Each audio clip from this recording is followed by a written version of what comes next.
Hey guys, today on the Bookworms, we will be reviewing The Fault in Our Stars, even though it doesn't look like The Fault in Our Stars. I took off the book jacket, because I don't like book jackets. Here, proof. And before we get started, I'm going to have a little rant on book jackets. Because, book jackets. If you're looking to protect a book, don't put a book jacket on it. Those things are flimsy. Now, back to our review. I'm not one for romance novels, generally because I see this view of them as they're all Harlequin romance. Everybody's perfect, and I hate perfect. Everybody's normal. I hate normal. It gets boring really fast if things are all perfect and everything is normal. I just find there's no point if you don't have something out of the ordinary once in a while. It's why I love the characters in John Green's The Fault in Our Stars. Because everybody had some defect, and this defect that they all had to deal with made them human. The fact that they were imperfect showed that they exist in a way. You can figure out what I mean by that. Because I'm not entirely sure what I meant by that. So, let's get into the plot. Now, as usual, there would be a spoiler alert. Not sure why you would be reading a book review channel if you weren't about to get spoiled. Hazel Lancaster is a teenager who's suffering with cancer, which is nasty. She's going through some nasty times right now. She's on drugs to delay the effect because it is kind of fatal, but other than that, she's doing pretty well.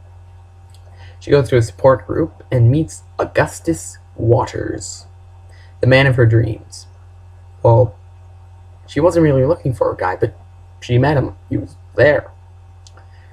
Augustus Waters has been clear of cancer for quite some time after he had his leg amputated. He's an athlete, but he also loves books and video games. Thumbs up in my books if you like books and video games.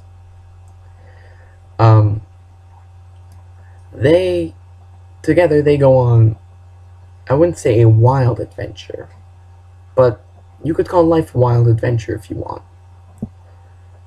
And one thing they all want to know is the ending of a book, AIA, or An Imperial Affliction. AIA is just the shortened version that John Green uses frequently throughout the book.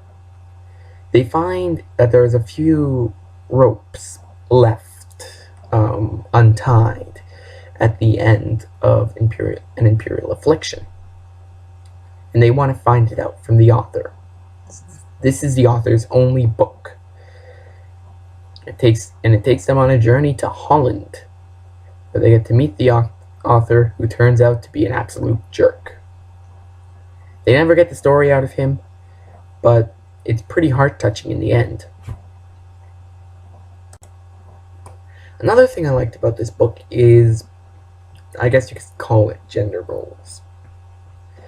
On the outside, Gus is all perfect, well, except for he's an amputee, so you can't call that perfect, but imperfection is better than perfection, I find. But he seems to be an all-around perfect dude. He's attractive, he's an athlete, he's also a nerd, he's just all around there. And it would seem like in most Harlequin romance situations, the woman would need him. And there were scenes where Hazel would need a shoulder to lie on, and that shoulder was reliant. She went to Gus to lie her head on his shoulder. However, in the long run, I feel Gus might have needed Hazel a bit more than Hazel needed him. He was weird. She could have depressive moments. However, he was there. However, she shaped him as the book went along.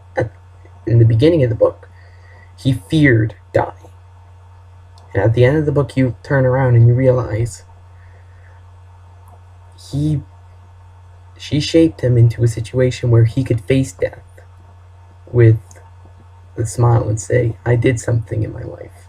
Instead of before he died, how he was saying he needed to do something. So yeah, I found that really cool. It was really different, and I like that.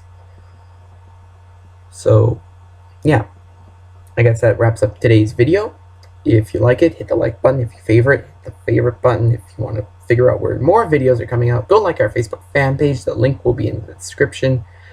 It'll be copy and paste. We're still trying to figure out how to make things actual links. Also, subscribe to the channel if you have your YouTube, and we'll see you next time. Bye!